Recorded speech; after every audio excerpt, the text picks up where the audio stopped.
All right. Good morning, everyone. I am Aaron Blumberg, Swiftland's Continuing Education Coordinator, and it is my pleasure to welcome you to our next diversity webinar, C is for Community. We have a wonderful learning opportunity ready for you this morning with Linda Bruno. Linda has been developing and conducting training workshops for libraries and other organizations for more than 15 years. She offers workshops on topics ranging from leadership skills to returning balance and lots of areas in between. Linda received her MBA from the University of Florida and has years of experience in hands-on management positions. She develops her workshops based on solid research and, more importantly, real-life application. Linda is also certified with DDI and Achieve Global. Please welcome Linda and enjoy her webinar this morning. Thank you so much, Aaron, and welcome everybody today. As some of you know, webinars are a little bit challenging from the standpoint of making sure everybody gets a chance to participate. So what I would like to encourage you to do today, if you would, is to help us brainstorm. I'm going to challenge everybody in the room today to add comments as we go through this section, because we're going to really dig a little bit deeper than normal when we're talking about diversity within our community. So please, everybody join in the chat box, because every time you add a comment, it may be a comment that somebody else hadn't thought about, and it might help them encourage more diversity in their library environment. So I would really appreciate it if you would join in today. As I said, we're going to dig kind of deeply, but this is a brainstorming session for all of us together to say, oh my gosh, I didn't think about that particular area of my community, or I didn't really connect that with the idea of diversity. So that's what we're going to do today, and I do encourage you to join in the chat box to help us do that. With that being said, we are going to get started with today's session. C is for Community, the third year in our DDI series. So, of course, I tend to look things up in the dictionary, because sometimes we come up with our own definitions of words and we sort of have a perception that maybe isn't the true meaning of that particular word. So when you're thinking about the word community and thinking about how it relates to diversity, there are a couple of definitions that might help us look a little bit deeper at that word. The first definition, which I think we kind of all think of when we think of reaching out to our community or being involved in our community or being embedded in our community, is a group of people who live in the same area, which makes sense, especially in the library. You serve a particular area, don't you? Although I will tell you that some of you serve people outside your area and you may not even realize that. A couple of years ago I was working with a group, and one of the people said, we kept getting these calls, and they were in Florida. She said, we kept getting these calls from the same lady, and we figured out that she was from Michigan. So one of us finally said, we love talking to you and we're happy to do that, but is there a reason you call us instead of your own library? And she said, well, I was visiting on vacation a few months ago, and you all were so nice to me that I would prefer to talk to you instead of my own library. And she would call about things like restaurants in her area in Michigan, and the librarians would look that up for her and give her that information. So talk about diversity geographically. That was a little more outside the box than I would have thought of, and probably most of us would think of, and yet you may get those kinds of calls, and that geographic diversity may be something that you hadn't thought of. It's not going to be an area that you necessarily concentrate on or try to focus on or anything like that, but just an area to be aware of. And to be aware of, your immediate community might be comprised of specific groups of people, but when you go out lying that area, which might still be within your service area, that whole dynamic could change, couldn't it? Let's think of, let's say, a library on the edge of a city, a good-sized city. Well, of course, there are going to be those city dwellers, if you will, and they have a whole different dynamic than maybe the people on the outside of the city that are still within that service area. So although it's a group of people who live in the same area, the diversity of that can be huge, and that's sort of what we're going to break apart today and unpack. The other definition is a group of people who have the same interests, religion, race, etc. And that then goes into almost a subcategory, doesn't it? The group of people who live in our area, okay, now let's see who have the same interests, the same religion, the same race, the same hobbies, the same backgrounds, the same geographical locations, the same living dynamic, and so forth. So when we look at that, we can come up with dozens of different ways that people are diverse. And that's what we need to think about. So now we know what community means as it relates to diversity. Let's take a look. When you think of the actual word diversity, then that's nearly the opposite of community, isn't it? It's made up of people or things that are different from each other. What an opportunity we have when we start to really look at this and see the different areas of diversity we have. And of course, something that we don't always think about is Linda Bruno may be diverse in 6 different areas from Aaron Bloomberg, and that's okay. So which area do we need to focus on, or do we need to focus on all of those areas? So our diversity within ourselves can be in a number of different categories, and the person that we actually are in community with can be diverse to us in those categories, but be diverse to somebody else in totally different categories. It's fascinating, really, when you think about it, how different we really are. And that's what I'm encouraging with this particular session, is for you to think about how different we really are. Sort of like, the proverbial fingerprint. And it's true, isn't it? Everybody's is different. So, it's to make sure that we're actually reaching our diverse population, that's when we start to dive a little bit deeper, think more deeply about who is actually in our community. The question came up the other day when I was in a program about, we can't really serve everybody. And that's absolutely true. But I think sometimes what happens is there are pockets of a particular diversity that, because they're part of the larger community, we really don't intentionally overlook, but we really don't think about it.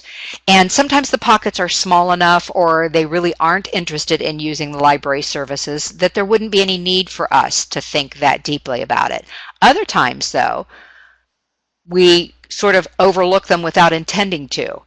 I was in a program about 1.5 years ago, and somebody said, I've been thinking really hard about the people in my community that speak the Creole language.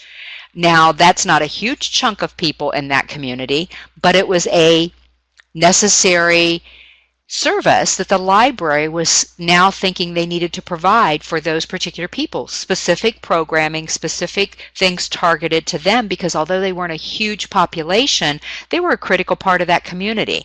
And they had kind of been overlooked in some areas. Of course, everything's open to everybody, right? The library is open to everybody, whatever program they want to attend, but nothing had been targeted to them. Nothing had made them feel really valued.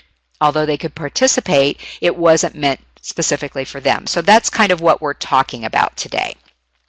It's a version of what's called Longtail Marketing. If you study marketing at all, which really, when we're talking about reaching out to our community, we're talking about the need for marketing to them, aren't we? Because they aren't going to come into our libraries if we aren't marketing in some respect. The other day somebody mentioned they live in a big city. They have a certain amount of usage in the big city, but they're not reaching out at all. So there are big clumps. It's a city of 1 million people or something. Big clumps of people in their immediate area that could be served, but nobody had looked at how the library could serve them. So in marketing, it's called Longtail Marketing. If you kind of look at this as a dinosaur, if you look at the red part as the dinosaur's body on the bottom and their head on the top, and some drawings actually show a dinosaur, and then that tail of the dinosaur called the long tail of marketing, that's where those groups of people are. Of course, we're going to target to the body of the dinosaur, aren't we? And the head. Those are the primary groups that we know we need to continue to serve. We need to continue to innovate how we're going to serve them. But today is about the long tail marketing. Again, not to say we're going to try to serve every single piece of that long tail. It wouldn't be feasible. It wouldn't really be cost effective. It really wouldn't be effective at all, because we would be spreading ourselves too thin. My challenge to you is to leave today at 11:30 finding a piece of that long tail that you hadn't thought about before today. So we're going to dig now into your particular libraries, and this is where I need your participation because I don't know the markets you all serve. You're all different and I don't know those particular markets. So I want you to take a look at your community. Think for a moment and think in terms of the one or two main groups you tend to serve, and type that into the chat box if you will. So I'm going to give you a moment to think about just one or two, and I know you serve dozens of groups, but the one or two that you tend to make sure you're offering programs to, make sure you're offering services to. Who are those groups that you tend to serve? And they're all going to be different, so there are no right or wrong. Nade says Hispanic community. And some of your communities may not have a large population of Hispanics. It doesn't mean they shouldn't be served, and that might be the area you think about today. Jody says children, and I'm going to scroll back up so I can catch these because I want you all to be thinking about this.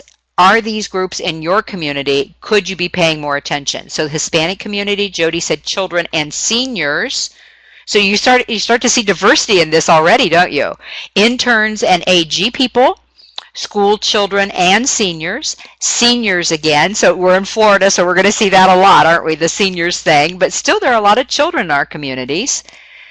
Homeless and the business community. So wow, look at that diversity. Just above that, we have school children and seniors again, and now we have homeless and business community that maybe some of you don't even have much of a population of in your area.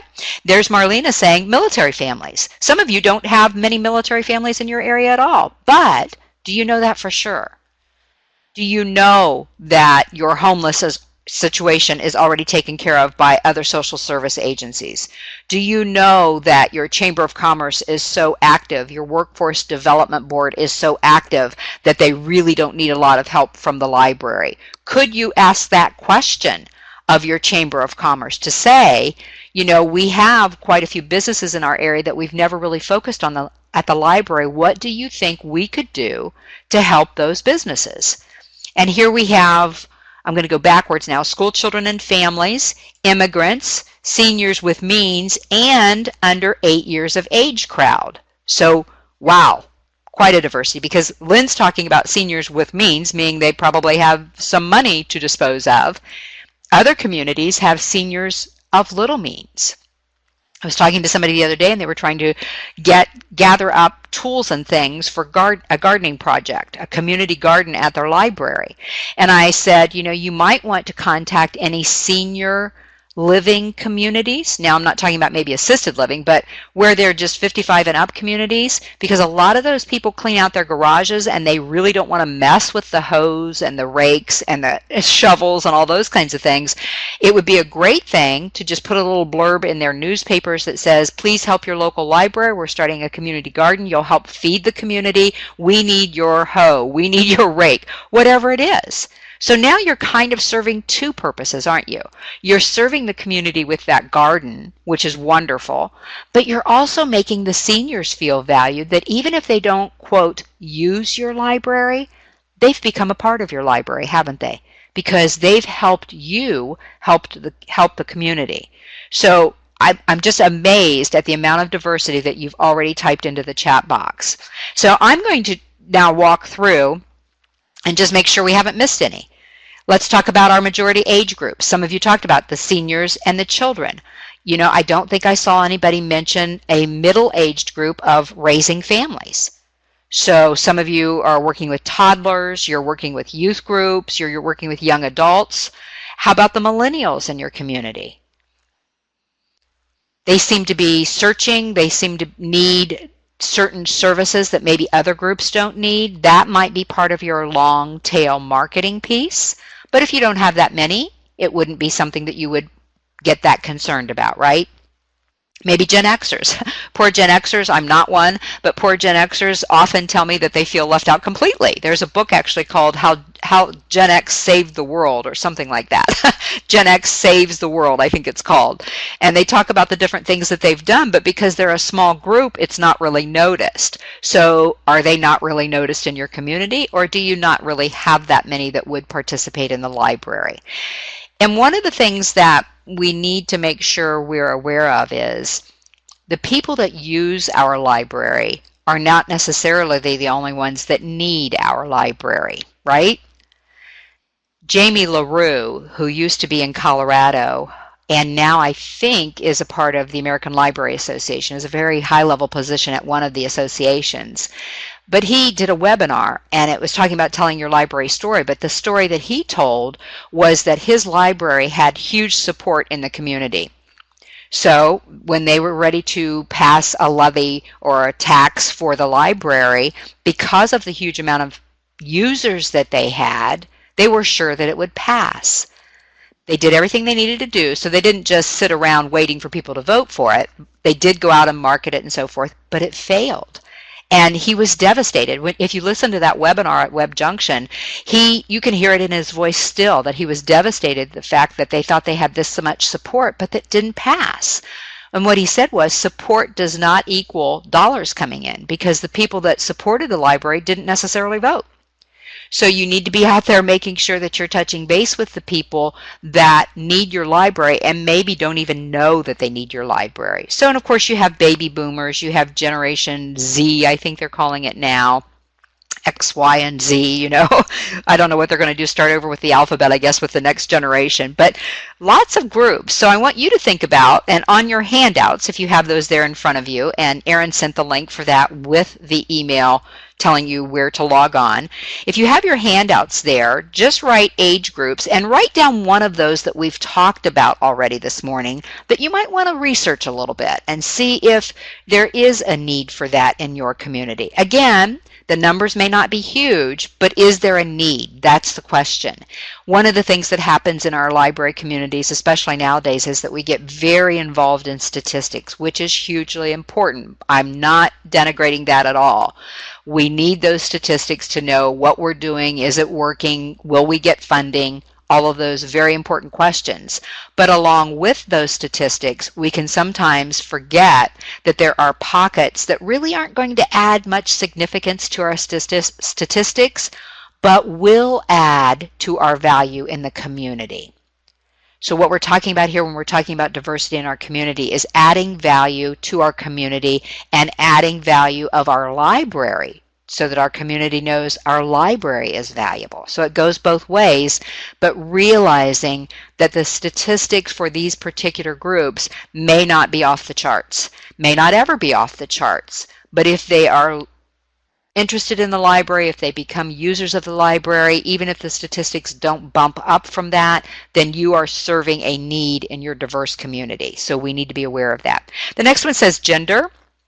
We didn't talk a lot about gender in the chat box yet, but is it mostly male? Is it mostly female? Within the groups that you're talking about, is it mostly male? Is it mostly female? Are you sure? A lot of times I hear that the book clubs are often young females, if you're doing young book clubs. But is it because we're not targeting the males? Or is it because they're not interested? Or is it because there's really not that many in number that you could draw into the library? So when we're thinking about gender, male or female, which ones are we targeting? And is there a subgroup within the other genders that we might be able to help, be able to show value to in our community? Number 6 says family makeup. Just type into the chat box, what do you think of when I say family makeup? What comes to mind? Just one word or phrase. What instant family makeup comes to mind for your community?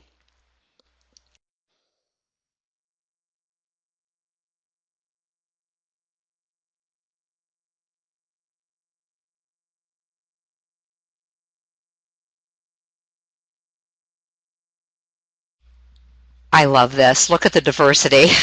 We have seniors, we have immigrants, we have school children and families, we have seniors with means, and seniors with means living alone, which is their own family unit, isn't it? And they have totally different needs than somebody that's a parent with children, as Jody was mentioning. The diversity is incredible here. Single moms, parents with children, seniors living alone, So you see a lot of different groups, single moms again, blended families, which is another whole subcategory with special needs, right?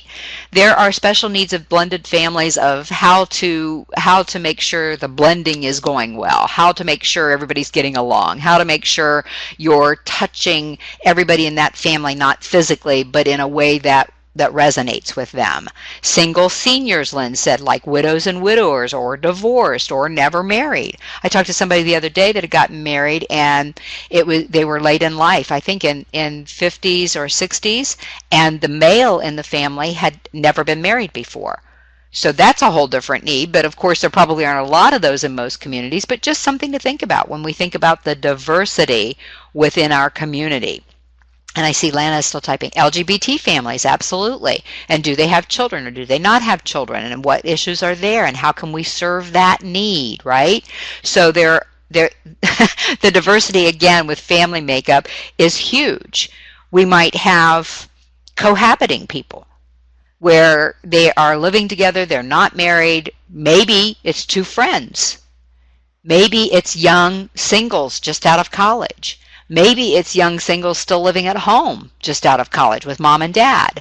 So as you're thinking through this and as you see all those different responses, write down one on your handouts that you might want to check into to see if you have a group in your community that you can serve better. So take a moment to look through the chat box, think about what we've just talked about with family makeup, and jot down a note for yourself of an area that you might want to check into to see, is there a group that we need to reach out to and see how we can help them. Take just a moment to do that.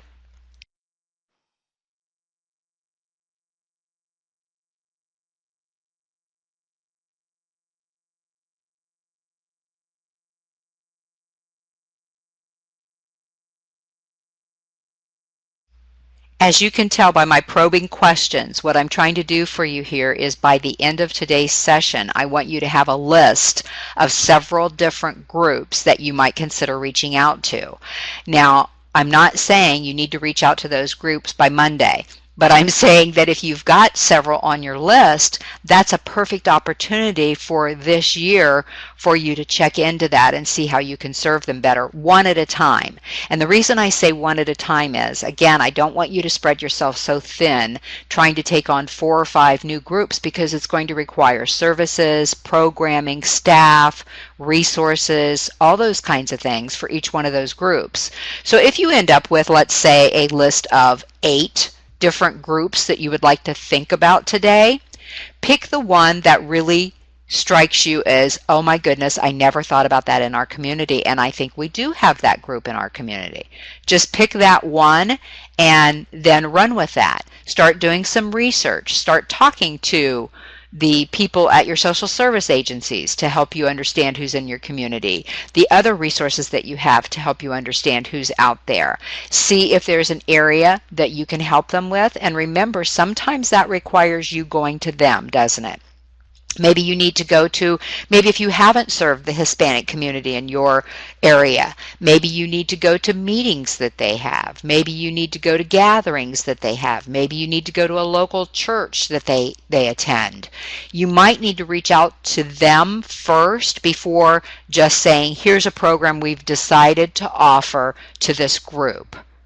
Ask them. If you think there's a group that you haven't been serving as well as you could as far as diversity, go out and ask them, what can we do for you at the library?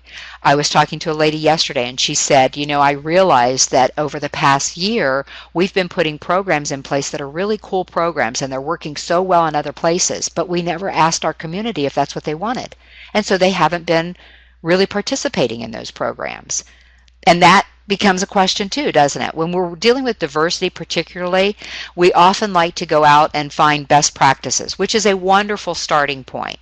But what we sometimes forget is the best practice in northern Florida may not be the best practice in southwest Florida, or the best practice that we found from a library over on the east coast may not be the best practice for our library on the west coast, or maybe we're a little more central and we can't relate to any of those. So best practices certainly serve us well to sit down and say, okay, this is what they're doing there. That's the idea you can start with when you go meet with that group. You can say, here are some things that I found at other libraries. Would any of these be helpful to you, or what would be helpful to you? That might be the better question. Here are some ideas. What would be helpful to you? Something on this list, something we haven't even thought of yet. And that's how you can reach out to those different people. So I'm, as I said, hoping that you're all making a little bit of a list here about different areas that you can check into once you're done with this webinar, and then focus on one area. But please be sure you're reaching out, looking outward, and not just setting up programs and services expecting people to flock in. Because if they haven't flocked in to see what you're offering so far, they're probably not going to if they don't know that you value them by checking with them to see what they want. So the next item on our list is education level. What do you think of it as the general education level in your community? Would you type that into the chat box, please?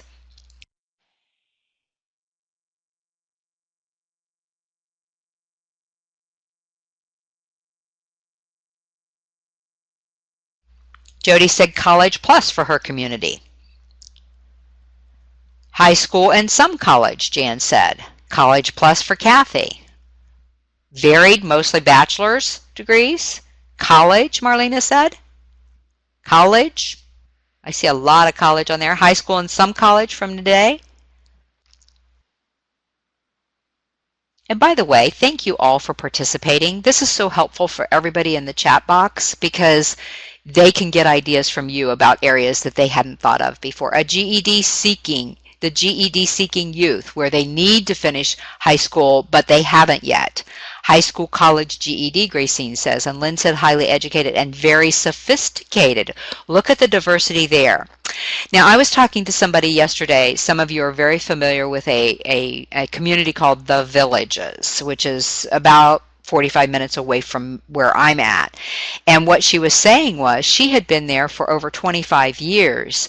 And she said, although people think of the villages as being fairly well off, fairly sophisticated, fairly cultured, very active, she said the group that I know isn't anything like that. They're rural, because the Villages was rural when it started out all those years ago. So there was a pocket there that was kind of overlooked by a lot of marketing kinds of people outside the library, that they don't market to those people because, you know, pretty much the Villages is considered upscale, well-to-do, cultured, all the very active, all those kinds of things. But what she was trying to do was then find those pockets of people who not only weren't there, didn't really want to be there. They had grown up there. They liked their rural kind of life, even though it doesn't feel rural anymore because they're surrounded by all of this development. But that was a pocket that could easily be overlooked, isn't it? Because if somebody new came into the library and started trying to change things, they're not going to think about anybody being rural in the Villages. So as you think about the areas that are primary and very prominent in your area, are there other pockets, education level wise, that might be interested in something totally different than the group that you normally serve? So that's what I think of when I think of education level. It goes all the way from no high school to a diploma to two-year college to bachelor's, graduate, terminal degrees. Sometimes the education level may be high school graduate, but they're lifelong learners and they love culture and drama and literature and all those kinds of things. And yet we wouldn't think of that necessarily because they don't have those degrees. And we get kind of caught up in these standards, if you will, that we sort of think everybody that is cultured and wants to do those kinds of things probably has a degree. And they may want the degree, but maybe they just, at this point in their lives, want to learn. Some of you know that I went back to college in 2010 and got my bachelor's degree and got my master's degree in 2013. Those of you who have seen me in person know that I'm not 25 years old. So I was a late in life, a slow learner I call it, because I was late in life. It took me a while to figure out that I needed to do that. And I was a totally different animal when I went to UF and got my MBA, and they really didn't know what to do with me. I was in a class with 65 people, average age of 26. Totally different ideas about how to study, how to do your work, how soon to get it done, all those kinds of things. So I felt very left out. Somebody could do a little bit of long-tail marketing at the college and figure out that there might be a whole group of people like that that could use some other services. So that's what I'm talking about here when I talk about education level. Some people may never get that degree, but may love to learn and want to absorb everything that you can give them. The next one on the list is career category or their employment status. Type into the chat box, what's the primary group that you tend to serve career-wise or employment status? Now, not specific careers. You don't have to say we have all doctors or anything like that. But is it white collar, blue collar, service-oriented, technology? Are you mostly in an academic area? Is it a lot of small business, or do you have a lot of unemployed folks? So type that into the chat box, please. What kind of career category or employment status are you serving primarily? Opal says hers is retired. And again, kind of casts a thought process in our mind. Now, I know Opal, so I know she doesn't think like this. But sometimes when we think retired, especially younger people think retired, they really aren't doing anything. They don't have anything to do. They're really not active. And the day says unemployed. Two groups that are in the same situation but for far different reasons, right? And Kay says she has large unemployed groups. But Jody says professional with retired and service-oriented. So, does Kay have a group of professionals that maybe we don't think much about because we have such a large unemployed group?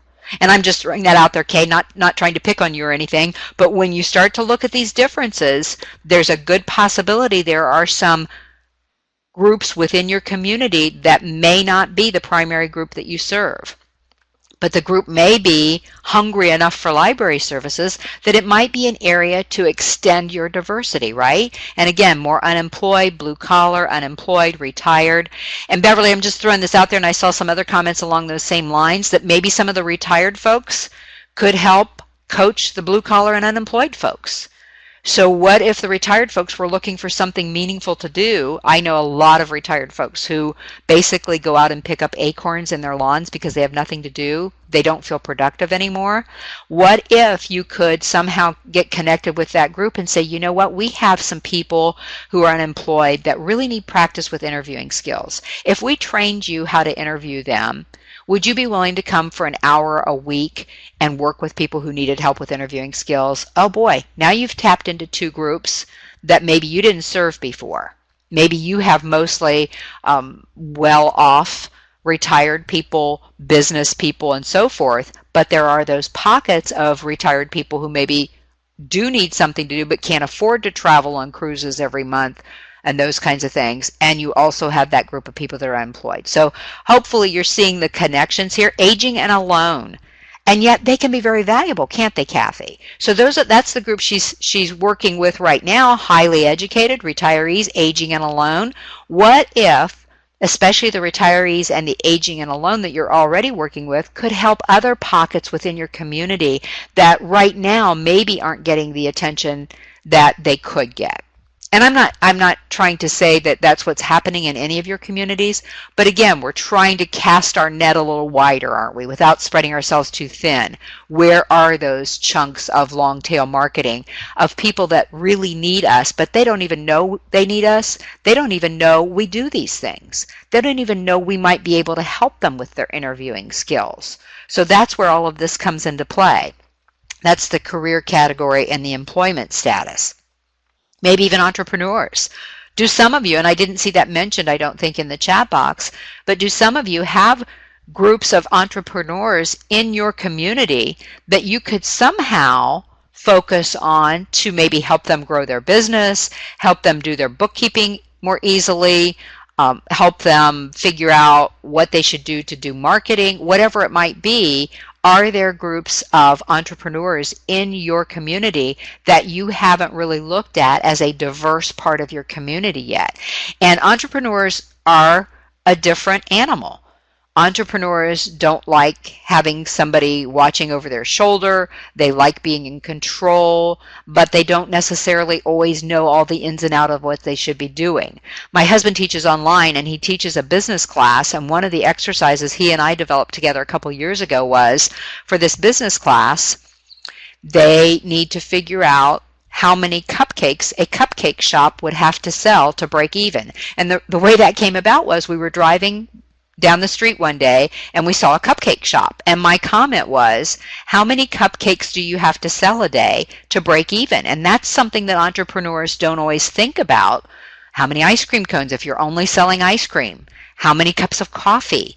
Those kinds of things. Entrepreneurs don't always think about that. They love coffee. They love that ambiance. They love setting up a place where the community can gather, but they're only selling 100 cups of coffee a day and that doesn't pay the rent. So do you see where I'm going with that? Where we need to help them understand what they don't know already. So that might be a pocket that you could work on, the entrepreneurs, because I didn't see that one mentioned at all.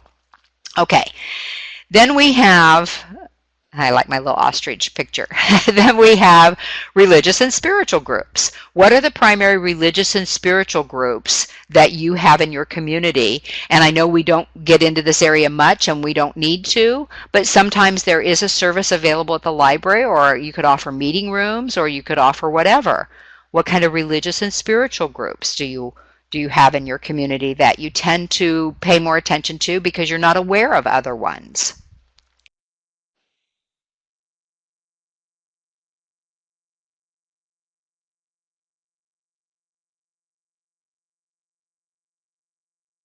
I see lots of people typing Jewish and Christian.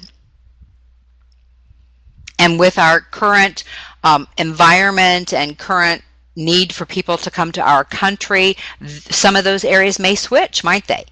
Jewish, Christian, Catholic. And then are there other groups? Non-denominational. There you go, Gracine, something you might have to investigate. That's the whole point of today's session, isn't it? What is the diversity in our community? And is there a service that, even though we don't want to get involved in religion and all those kinds of things, is there something that we could offer them or let them know that we have available to them that would be helpful to them? Sometimes even a meeting room. Right now, there you go. That's just what I was going to say, Kay. Our library has strong religious groups, and we do lend our meeting rooms to their needs. Right now in our society, there are a lot of what's called home churches, where they may classify themselves, usually it's Christian, but there may be home churches for Jewish people as well, other Muslims. I don't know how they do their spiritual and religious activities. I don't know if that would be allowed, but a lot of home churches would like a meeting room because it's kind of difficult sometimes for somebody to set up their home every time they want to meet. So exactly what Kay said. And Kathy said, we also share our meeting rooms and have a strong religious collection.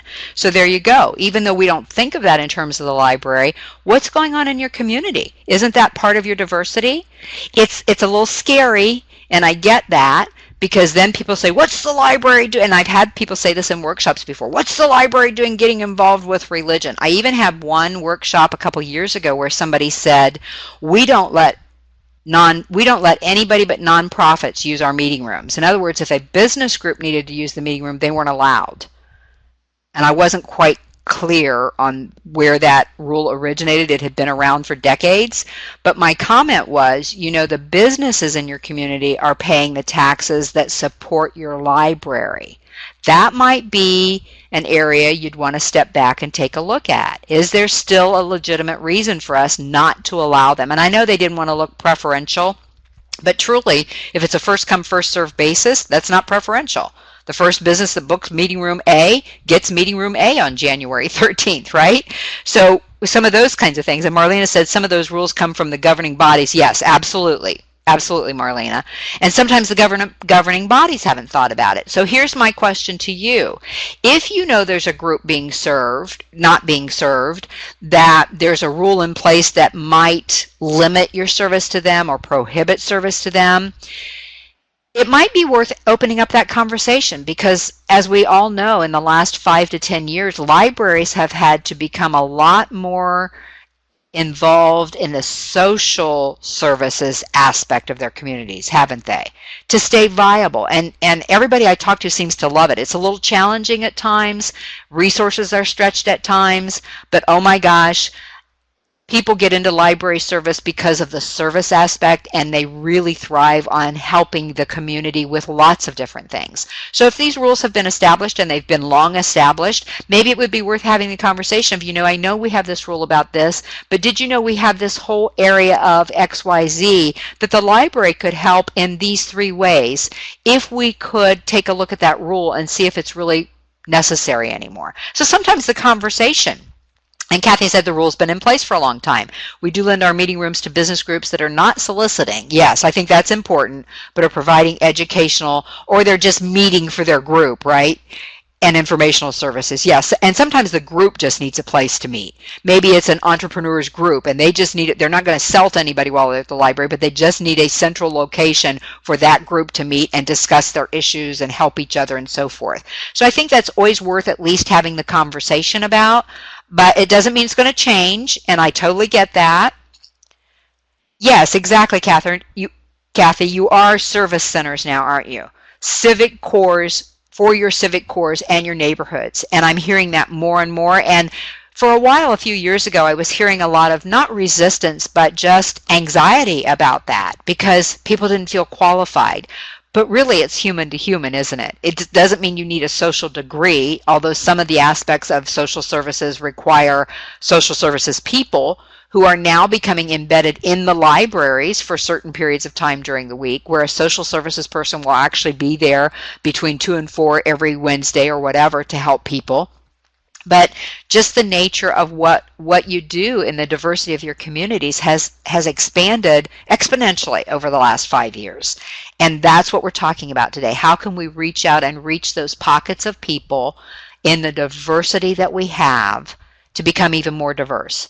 Because let's face it, we're not trying to be manipulative, but the more diverse areas that we can serve, the more valuable we are in our communities, the easier it is to get funding.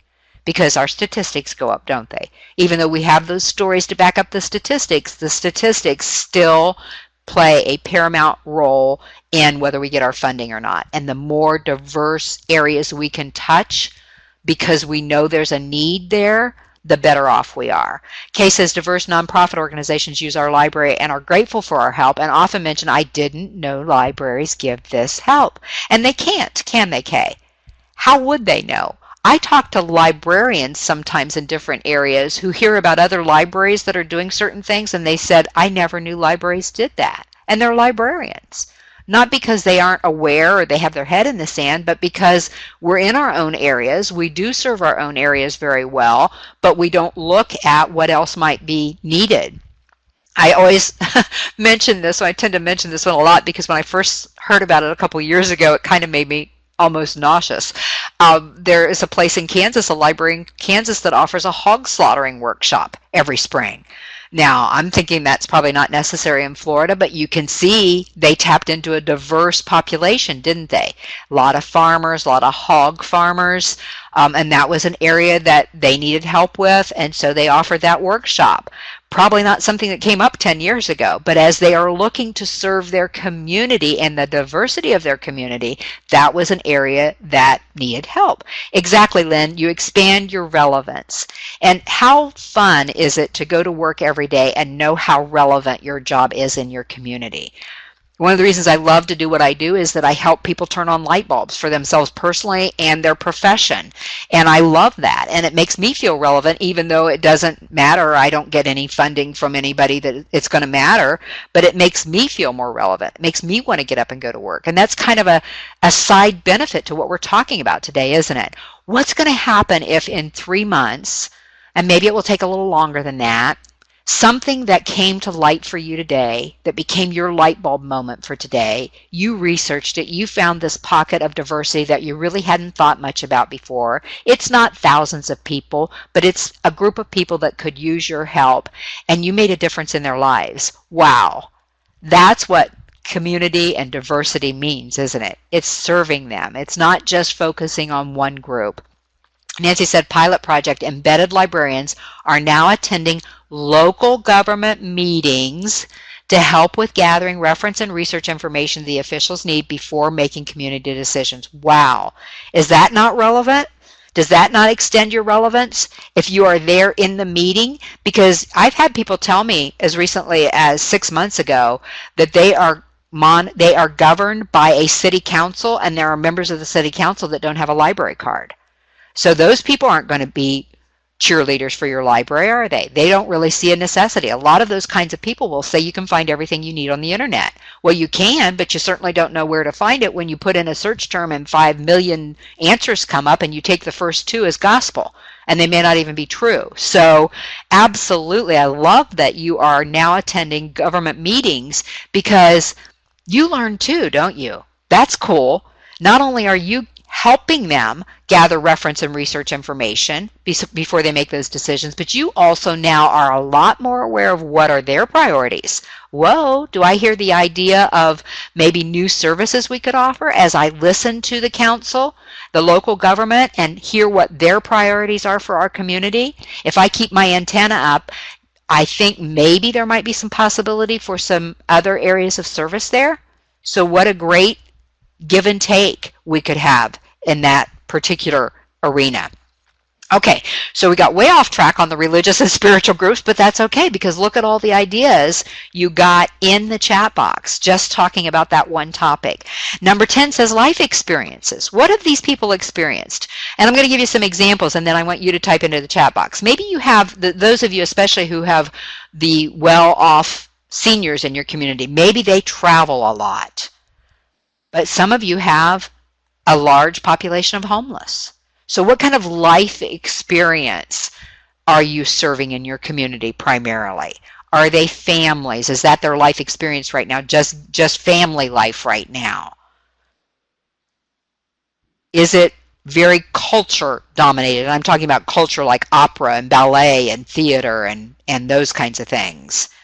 Do you have a lot of homebodies that really aren't in the throes of raising a family, but just enjoy being at home, cooking, knitting, reading, whatever? They like that. They don't really desire to travel. They don't really desire a lot of cultural experiences, but they really don't have a young family either, because there might be groups of them that you could serve in a different way than you currently are. I see lots of people typing, so I'm going to hold off a second till I see those pop up into the chat box. Our chat box is going to be full today. I love that. Mostly families, Jan said.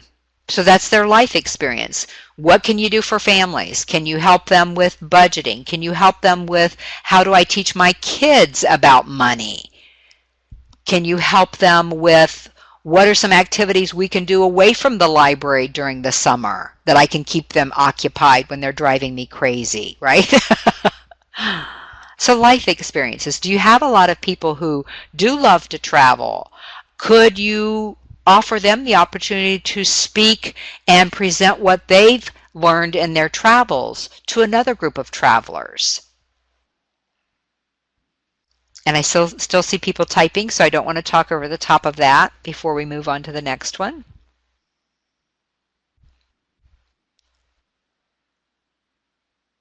Okay, for some reason that's not typing. Oh, there it goes. Police, firefighters, teachers, chefs, etc. Wow. The professions there, right? That's their life experience. Service. I hear a lot of service there. Police, firefighters, and teachers. And chefs in a different way. I love chefs, but not quite as public service as the rest of them are. Maybe a different way, maybe in that particular instance, you honor them somehow. Instead of offering programs, maybe it's a way to get the community involved in honoring the police, honoring the firefighters, honoring your teachers, those kinds of things. Maybe if it's a cooking display for the chefs, whatever it might be. So life experiences might be a piece of diversity that you could tap into, that you could really get those people excited about your library. Will they come and check out a bunch of books or use your audio books or come to all your programming? Maybe not. But it still makes them aware of the library and their community and makes them realize how important you are. Okay, so then we have the community who Kay said hers has many who have no access to transportation, no family car. The bus transport is their sole ability to get around. their life experience is what is close around their neighborhood. Absolutely. There is a story, and I sure wish I could remember where I saw this, but it was in Akron, Ohio, where the library realized that one of their pockets of diversity, the life experience of those people, is just what Kay was saying. They didn't have transportation. They were even too far away from the library with the where the buses ran for them to get to the library. So they sent a librarian out to a particular complex. It was a subsidized housing complex, lots of people who were unemployed, who were struggling, who had young families.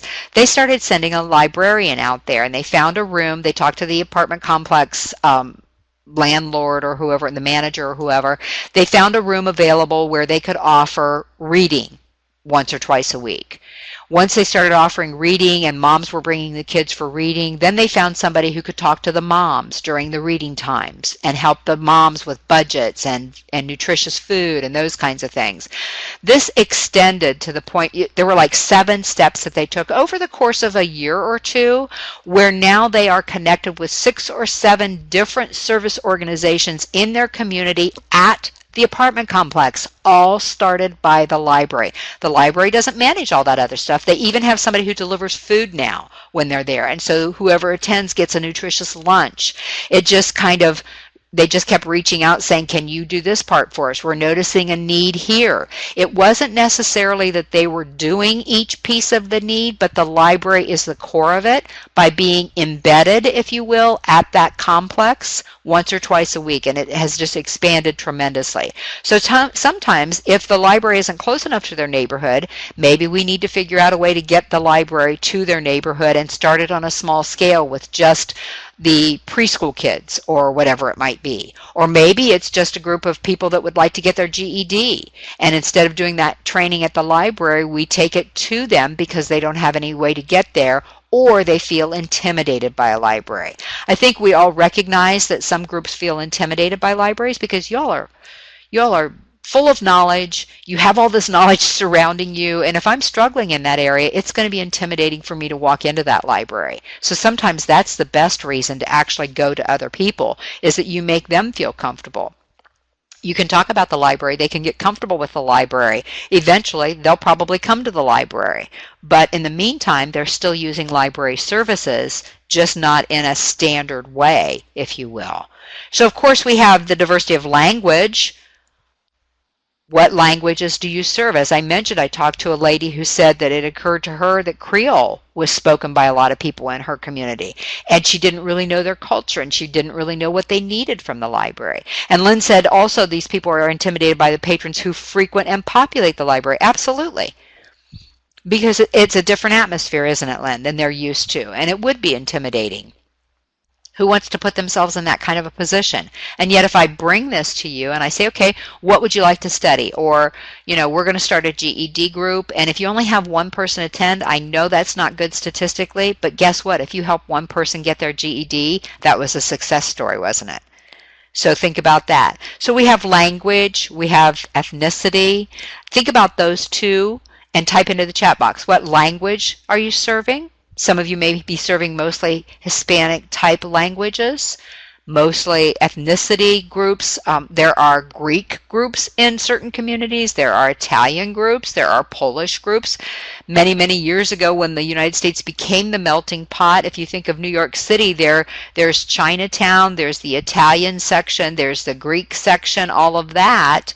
Slowly mingling over the years, but is anybody looking at them as groups that we could serve in a different way? So we see Hispanics, we see Spanish, we see those are the two that are popping up. I got that, Jan. I knew what you meant. English, then Spanish. So again, think about Spanish and others I'm not sure of their language, Gracine said. And that's what we're talking about. That's what I mentioned when I talked about this lady with, I think it was Creole, or Haitian Creole it might have been called. But a whole community of that because we tend to think of English and Spanish, and we're becoming a lot more aware of Spanish, but what about those other diverse groups?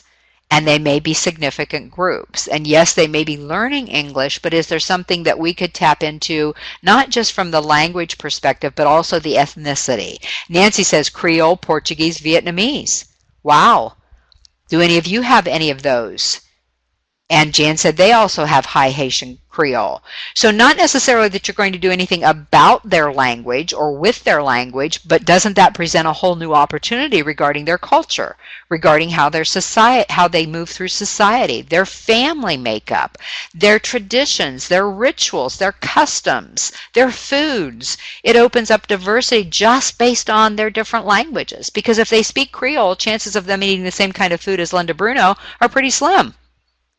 Or chances of them having the same kind of family background are pretty slim. So again, it opens it up for us, doesn't it? So then you think of language and ethnicity we talked about. Kay says English, Spanish, Russian, Island, and the deaf community. So there you have a whole different group again. Russian, first time I've heard that mentioned. But if you have a pocket in your community, why not serve that pocket? Creole, again. So lots more of those around than I realized, because I hear that a lot now. So we've talked about language and ethnicity kind of tied together there. Their geographical history. In our over 55 community here in Ocala, one of the communities, and probably all of the communities, but I know of one for sure, that has a New York group, and they have a New England group, and they have an Ohio group, and they have a Pennsylvania group. Because it's a large community of about 5,000 houses, there are groups that have formed based on their geographical history, not because they don't like other people, but because they have that in common. So what's the geographical history? And this might be one most of you don't even know. Do you have mostly native Floridians in your area? Do you have mostly immigrants in your area? Do you have mostly Midwesterners who just wanted sunshine in your area? That would be me. Who do you have? Do you have mostly from the East Coast in your area? Because that's a different background, isn't it? And they might need something different from your library than another geographical area, mostly snowbirds. And do we know where the snowbirds are from? Of course, they come usually from the Midwest and the Northeast, but is there a primary group that we tend to gravitate toward, we tend to serve? Are there other pockets that we could reach out to? And Diane said mostly the Northeast. Okay, so what are the other pockets? And there may or may not be some. That's what I'm saying today. Some of these you're going to think, no, we really don't have enough of that group in our area to stretch ourselves that thin, and that's okay. But if you do, it's one of those diversity communities that you can reach out to and figure out what you can do. Canadians, totally different background, thought process, society, all those kinds of things. Canadians compared to those who were raised in the United States. New York, Ohio, New England. Similar, but Ohio is quite different than New England. Ohio is more Midwest. New York is even different than New England. So those are the kinds of things we can think about. How can we reach those diverse populations in our community? And those of you who didn't type in New York, Ohio, New England, do you have those people? Those of you who didn't type in Canadians, do you have some of those people? So that's what I'm saying. I wanted you to think about the groups you serve mainly, because then when you see those groups from other people, you think, oh, I think we have that population. We've never really thought about it before. So again, geographical history. Then we talk about cultural background. We've kind of touched on that a little bit already. But in my background, because I was raised in a town of 1,400 people, cultural background was reading. Maybe going to the movie theater, not the real theater. We were very far away from any big city, and it never really occurred to us to pursue that. So as I grew up, I didn't pursue that. I can remember when I married my husband and he came from a town of about 60,000 people. People thought that was a city. And I lived 30 minutes away from my work, and I remember one lady saying to me, "Do you have to drive home every night?" And now I think how bizarre that thought even is, because people drive that distance all the time. But what's the cultural background? Gracine said many transplants from various states and other countries. And so Gracine, the challenge for you would be, are there pockets of them that you're not currently serving? And of course, we might have 100, right? 100 various states and countries, maybe not that many, but maybe 30 that we have spread throughout our community or more. But are there groups within that diversity that we really could reach out to? Life stage. We kind of alluded to this when we talked about family makeup, but what is their life stage? Are they young adults? Are they up and coming? moving up to the next best thing? Are they retired? Are they partnered or not? Are they family oriented? When we were talking about cultural background, there are things like, does their culture revere older people? The United States does not. And every year I get older, I realize how little we revere older people. But there are cultures who do, and maybe that's an area of service for us. What are their beliefs and their values and their norms in their life stage? Because sometimes that changes. So thinking about life stage, we already sort of touched on family makeup, so that kind of comes in with that. But housing situation, are they young people living in apartments? Are they older people now living in apartments?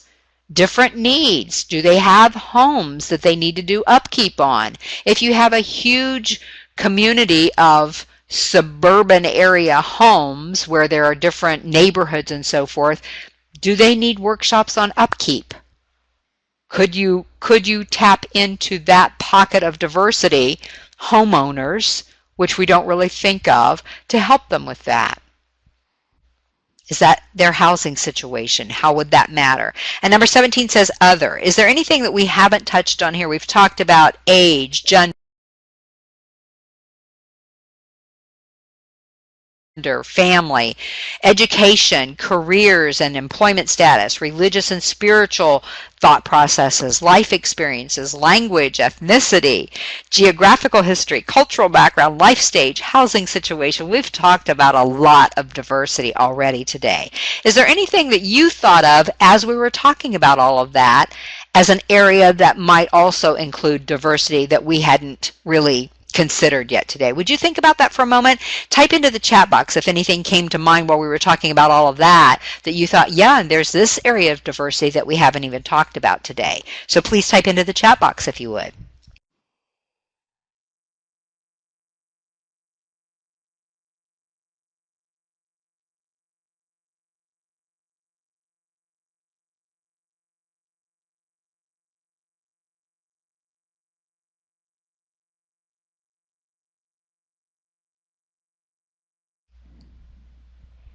Kay said single parenting needs and diversity. Absolutely. Totally different needs than other people who have two people raising kids or a family raising children. Single parents have totally different challenges. And sometimes, again, maybe they don't even have time to think about coming to the library because maybe in their mind, they're thinking library equals books. Yes, the kids would like to check out some books, but that's all I can get from there. But what if you had somebody who had been through that experience, a single parent, and had a budget and had to adhere to that budget, but found 18 fun, free things to do over the summer? Wouldn't that be a great thing to tap into? Health issues, absolutely, Opal. I think that's really missing. And I was talking to somebody just this morning, and I said sometimes the medical profession is so quick to send you to some place that's going to do a procedure or give you medication or whatever, instead of helping you change your lifestyle to help your health issues. Absolutely, Lynn. Handicapped, physically disabled. It takes digging deeper, as I mentioned earlier, doesn't it? As we look at those groups, what would we have to offer? Maybe nothing right now, but is it a large enough need in our community? Of course, one person needing help with health issues or being handicapped or physically disabled is a large enough need, but realistically, we can't spread ourselves so thin that we're trying to reach the 200 different ways our community is diverse. But probably if any of you have senior groups in your area, you're probably going to have people dealing with health issues or who don't want to deal with health issues. I have a newsletter that comes to my house it's called a sharing ministry. That's my health insurance. And we get a newsletter, and a doctor writes one of the articles every month. And I emailed him and I said, what I've noticed is a lot of the money that's going out is going for knee replacements and hip replacements. Could you address how we can avoid that? Because as someone who is aging, my knees have always been weak. Since I was a kid, my knees have been weak. What can I do to stave that off? I don't want to have knee surgery. It becomes almost a given. You're going to have your knees replaced. You're going to have your hip replaced. I don't want to participate. And probably those of you who have been in senior communities, know that there are people that would rather avoid it than try to deal with the health issue they currently have. So there are two aspects of that with health issues in senior living, aren't there? Same way with the handicapped and the physically disabled. Find out what their challenges are. Find out ways you might be able to reach out to them to help them. They don't have any different, let's say, lifelong learning desires than anybody else. And yet sometimes we focus only on the physical disability. So we need to reach out to them. The illiteracy that we deal with. And here's something I'm going to throw out to you that I may step on some toes here. But if I bring a point home for some of you, I'm okay with that. So if you get mad at me, throw rotten tomatoes. I'm okay with that. But what I have noticed in the library field, and I've been working with libraries for 17 years now, is that we tend to throw around a lot of jargon that makes perfect sense to us, but can be intimidating to other people. And the way this came to light for me was several years ago when I worked on Project Compass in the state of Florida. We were going around to 9 different locations helping libraries help the unemployed. And what I kept hearing was, we're going to have a financial literacy class. Well, I promise you that there are people that would want to learn about money that wouldn't attend a financial literacy class because of that term. Because what you're telling me is, if I have to attend that class, I am financially illiterate. And I'm not going to want to admit that to you. So when we were talking about that in a workshop, one of the ladies said, I could tell them how to reduce their budget 30% overnight because that's what I had to do when my husband became unemployed. And she was a librarian. And I said, so have a workshop called How to Reduce Your Budget by 30% Overnight. Isn't that, I'd come to that just to see if there was a tip in there that I could learn. But I'm not going to come to one that says financial literacy. So I hope I didn't step on any toes, but please be very careful, especially when we're talking about diverse communities, of the topics that you present. How are you presenting them? What are you titling them? How are you phrasing that particular service? Make sure it's conversational. Make sure it's warm and welcoming and not something that would put people off. I hope that made sense to everybody, and I hope I didn't step on too many toes.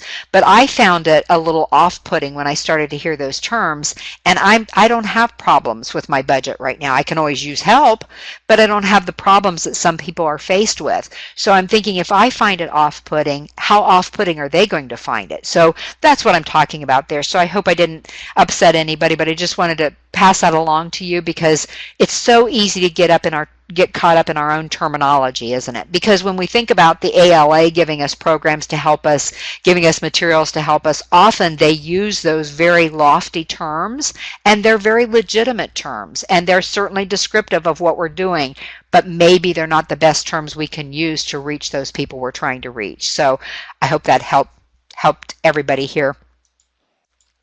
Okay, so yes, health issues, and I'm trying to scroll here. My little scroll box doesn't want to participate today. Support groups for those dealing with their own or their loved ones' issues. Yes, Nancy, and when you start that, would you please invite me? Because what I am right now is I am a full-time employed, self-employed person whose income depends on whether or not I do programs. Some of you who know me well know that my husband has dealt with some significant health issues over the last 10 years, starting with tongue cancer in 2007, which was cured in 2007, and that's wonderful, except that the cure created entirely different issues. Now, last week, I was off the entire week, even though I had something scheduled, because he had pneumonia and he was in the hospital for a week. So Nancy, I totally get what you're saying there, but nobody that I know of reaches out. Maybe the place to reach out to those people is at the hospital or at the nursing home or wherever. Because for me to be sitting in my home and actually go to the library trying to find help with that, probably not going to, right? So support groups, excellent idea. It makes a lot of sense to me to do that. I could use one of those. Even thought about trying to see if there was anybody that would come to my house just to help me, deal with all this. I'm pretty aware of all that stuff because it's what I've been doing for 10 years. And yet there are days when I become very vulnerable to certain things. So yeah, Kathy says maybe check with your local community center United Way group. Yep, work with them to set up a support group. Absolutely. Personally, I got so much on my plate right now, Kathy, I couldn't even begin to do that. Could I attend? Maybe. I might find time for that. But you see what I'm saying? For me to do that, although there's probably a need, and that's probably out there already, but this kind of goes back to what we were talking about. You're probably doing some things for these people that could be very helpful to them, but they don't know. That's reaching out to that diverse community. If they don't know you're doing it, you're not reaching them, period, even though you're offering what you think might be helpful. Great, Nancy, thank you. So that's what I'm talking about here. I am so amazed and so impressed by what you all have put into the chat box today. I hope it has been as rich for you as it has for me, and we're not even done yet, but thank you for participating so richly in the chat box, because certainly I think everybody in the room today has at least gotten one or two things and maybe a half a dozen things that they can think a little more deeply about when they're thinking about diversity in their community. So on page 2 of your handouts, and I know that took us a while to get there, but that's what we're talking about. I love this picture. To me, it shows diversity. You may have both of those groups and everybody in between in the life stage process. So it shows us what we need. Okay, number 18 at the top of page 2 says, think about what you actually offer to these groups. Now, we're going to go through these fairly quickly as we wind down our program today, but I want you to use this as a worksheet after we're done. So you thought about the main groups that you were offering things to. What are you actually doing for those groups that you typed into the chat box earlier? So let's look at them again. Thinking about the groups that you primarily market to, what kind of displays do you have for them? What kind of collections or events or programming? So would you just type one of those into the chat box? Because what you type in may be exactly what somebody else needs because they haven't focused on that group before. So take a moment to think about, in the groups that you already told me you were kind of targeting or focusing on, what kind of displays do you have for them? What kind of collections? What kind of events do you do? Particularly events and programming is what I'm interested in. Displays are great and people enjoy those, but to reach out and touch someone, maybe not so much. Collections are great, and I'm sure there's a lot of really meaty stuff there for them, but what events and programming are you doing? So specific things, what kinds of programs are you doing for the people that you mentioned you sort of focus on? Because if you remember what we saw in the chat box, what you focused on is totally different than what the next person was focusing on. So if you tell them what you offer in that area and they're not currently focusing on that group, but they've got a pocket of that in their community, then now they have an idea for programming or for events or for services. So this is where we start to learn, okay, Linda, I know that this is an area I need to work with. Now what do I do? Nade says computer classes in Spanish. We often talk about computer classes. If you've got that pocket in your community, and let's just stretch that a little bit. If you have that Creole speaking group or that Russian speaking group, can you offer a computer class in their language? Wow, talk about diversity. And Diane said book clubs is what she offers for her groups. Can we do a book club for the Creole speaking, for the Russian speaking? Maybe it doesn't have to be Russian books or Creole books, but something that's more focused on them. Maybe it can be more about their history and their culture that they read in this book club. So that might be worthwhile to take a look at. One-on-one 15-minute sessions on how to use my phone, laptop, email. I could use that probably every day, Kathy. Because I went into the phone store the other day to buy a charger, and he said, you'll want to change your plan because I'm with Verizon, and they've got this new plan now where you just rent your equipment, but you don't pay a monthly fee. So once your equipment is paid off, your bill goes down. Well, we all know that's not going to happen. In 2 years, when my phone is paid off, they're going to try to sell me another phone, right? And I told him, I said, I use my phone for a phone. But you'll get the newest. I said, I don't need the newest bells and whistles. I use it for a phone, occasionally for a camera. Yes, I text. Yeah, but I use it for a tool. It's not a game for me. And he didn't get it. He looked at me like, you old codger. You don't know what you're missing. But I don't have time in my life to do that. So one-on-one 15-minute sessions on how to use my phone more efficiently would be great. Or my laptop. Or my email, because there are a lot of things out there I'm not aware of because I don't have time to mess with it right now. If you told me I could come in for just 15 minutes and learn more about my brand new smartphone, mine isn't brand new right now, I might be interested in that. So absolutely, that might be a program for some of those of you who have senior communities that you hadn't really thought of before, or groups that hadn't really tapped into that before. Jan says, our library has set up a teen center with chess, checkers, and craft programs. I don't see any screens in there, Jan. What are they doing about their screens? Their videos, their phones, all that kind of stuff. I love that idea because they get a chance to actually do something hands-on. Maybe even for some of it is on the screen, and that's okay too, but at least they're doing something that's challenging their mind or giving them a new skill, right? So I think that's great instead of just playing the games that really don't benefit them that much. Story time during the day for infants and toddlers and their parent, or maybe their babysitter or their nanny or whoever it might be. Absolutely. So for those of you who haven't thought about during the day, and then you might also need to do one at night, right? Or on Saturday for those people who work and can't get their kids there. Maybe they're in daycare or something. Kay says, our community has a grandparents raising children our library has been helpful in. That is becoming more and more common. Those of you who haven't considered that before, if you have a large number of senior people in your community, you might think about that. Are there 10 or 12 of them grandparents raising grandchildren? Imagine the challenges that they face. For one thing, as you get older, you don't necessarily have the energy level you had before. You don't necessarily know what's going on in society at that level for teenagers or for tweens or for toddlers even some people are raising. So for those of you who haven't looked at that area before, that might be a perfect area to look at. Providing children's programs for them. This month, a visiting author is going to be reading and providing crafts. Absolutely.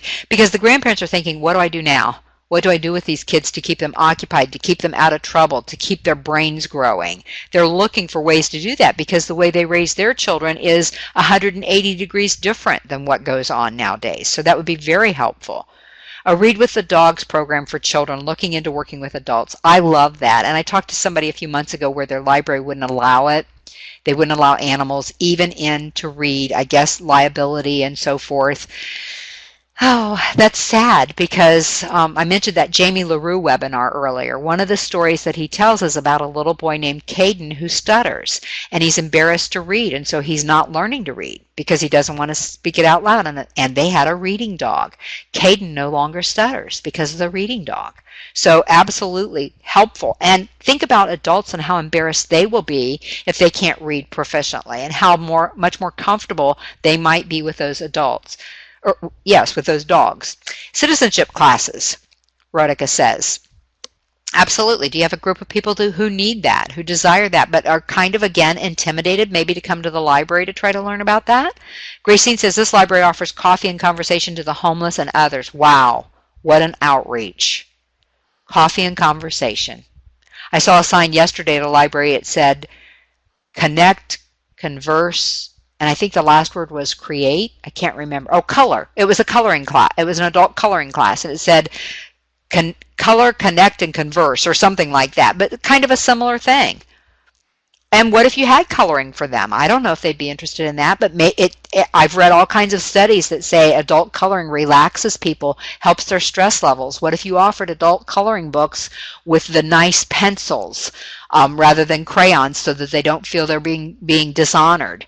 But you gave them the adult coloring books and pencils that you use for other adult coloring classes, and you gave them a cup of coffee, and as they sat there, they got to talk about their life experiences. Wow, what a way of valuing them. Crafts, movies, game days, and adult computer classes.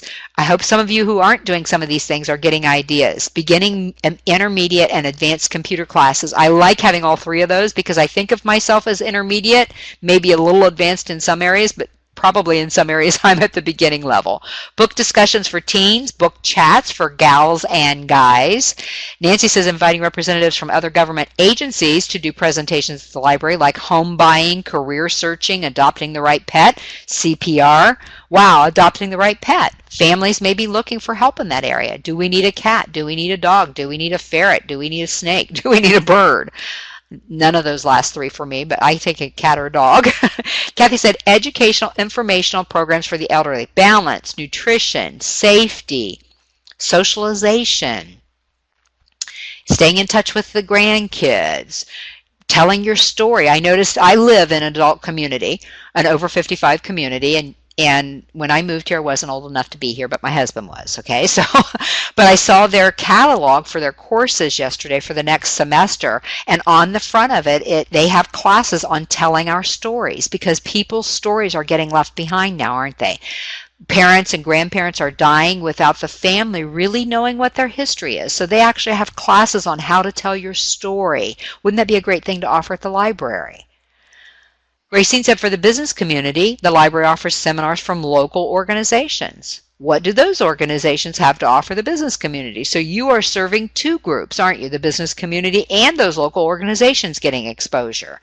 Jen says we also supply community newspapers and advertise community programs. They ignore them. They actually like it. Oh, good. Opal says we've been doing a lot of dementia caretaker program. We have hospital representatives. Wonderful. Come in and help people with what to expect, how to deal with dementia from diagnosis to end of life, all stages in between. And here's something I'm going to throw out to you too, as I've dealt a lot with the medical profession over the last 10 years. Preview the people you're inviting into your library, because they're kind of representing your library. And there are people out there that are very good at their jobs, but they don't have a lot of empathy or compassion or understanding. They will present the facts, but it's sort of on a here's what you do, it is what it is kind of a basis. And so you might want to just preview how they do a presentation and try to reach out to the people that are very warm and kind and caring, if that makes sense. Thank you all for sharing all of that. Wonderful ideas. Adult coloring wall in our IT area. That's a good place to put it. Kathy says reading with the dogs for seniors would be a great benefit for the aging who really no longer can read and love animals. When my mom was in a nursing home, her biggest highlight every week, and she was only in there for 7 weeks, but every week it was a visit from a dog or a rabbit as the therapy pets that they had. So all of those things. Okay, space, staffing, learning experience, all those kinds of things. Takeaways that you give to them. What are you offering currently? Bookmarks, business cards with their password on them if it helps them remember, all those kinds of things. So we're kind of winding down our program today, but you can see that this is a worksheet for you. Page 2 is a worksheet for you. What are you currently offering? Now look at the groups. That's our next question. Once we get through this, what kind of outreach are you doing? We kind of touched on some of those things. Signage, what's your communication for these people? What kind of technology are you offering? What are other areas like targeted tours of gardens? Do you have a garden targeted tour of the library and help them understand what the library is? So other areas that you could offer to these people. The question then becomes everything that we've talked about today, where is there a gap? So I'm going to ask you to look at the bottom of page 2.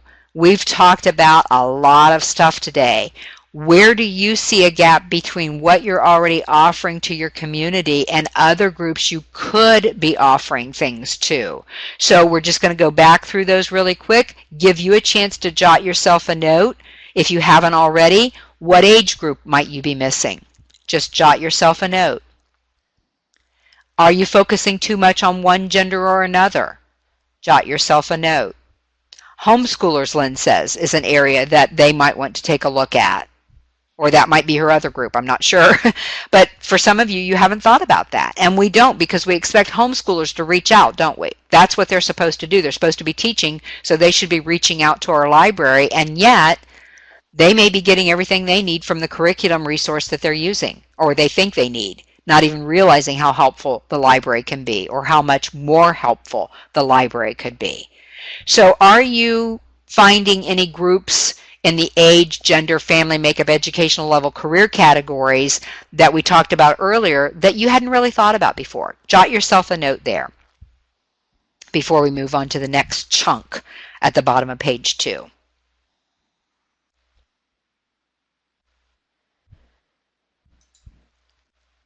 And the next chunk is, and these are repeats from page 1, but now I want you to think about not the people you're already serving, but those ideas that came to mind for you today as other people were commenting in the chat box and as I was giving you ideas about different groups that you might want to reach out to. The religious spiritual groups that maybe you aren't currently reaching out to.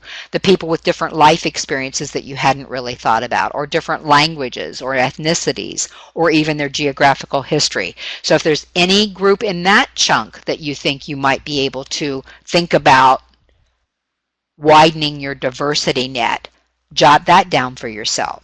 The bottom of page 2 should give you your action list once you leave today.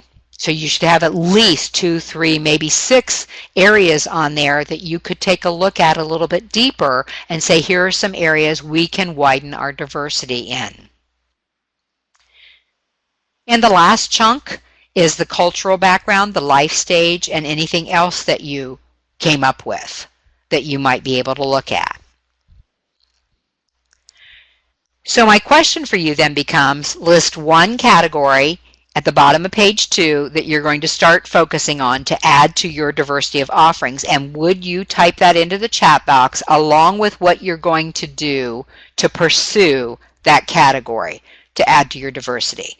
So first question is the one category, and you should have several listed, but one category you're going to look at first so that you can add to your diversity of offerings in your community, and what will you do to begin that work. It may be that you go out and survey people. It may be you do some research with the chamber. It may be that you take a look at what you're already doing, but you need to know what your first step is going to be, because it will be very easy for 3 or 4 months to go by and you haven't really looked at that group.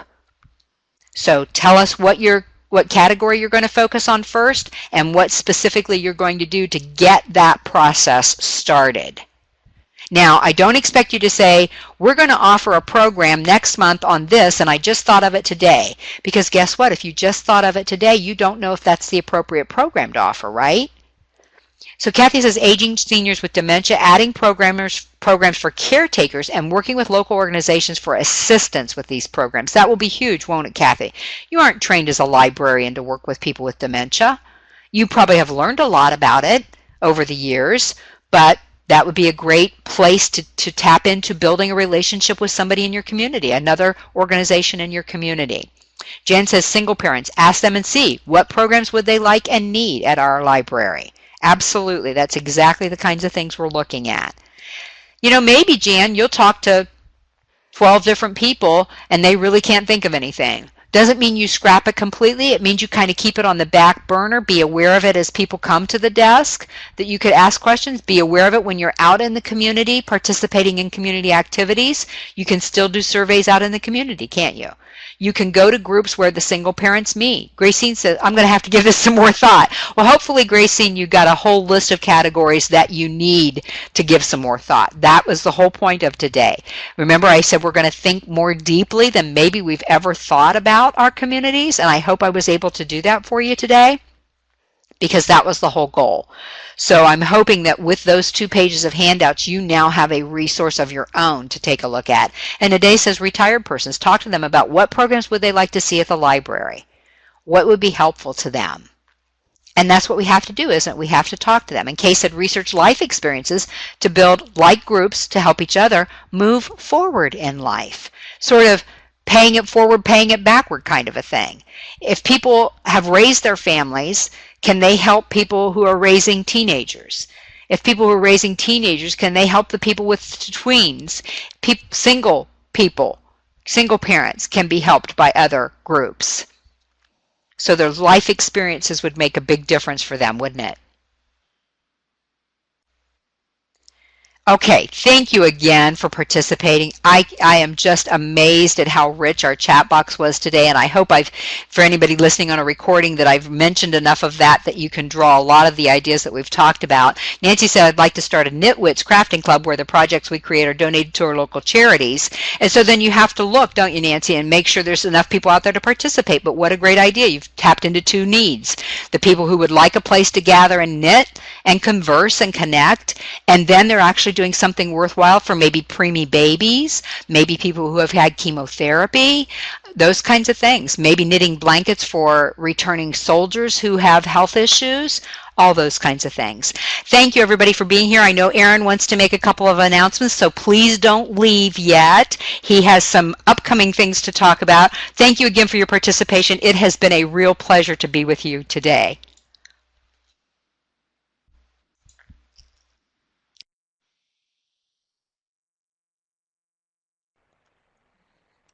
Thank you, Linda, for a wonderful webinar.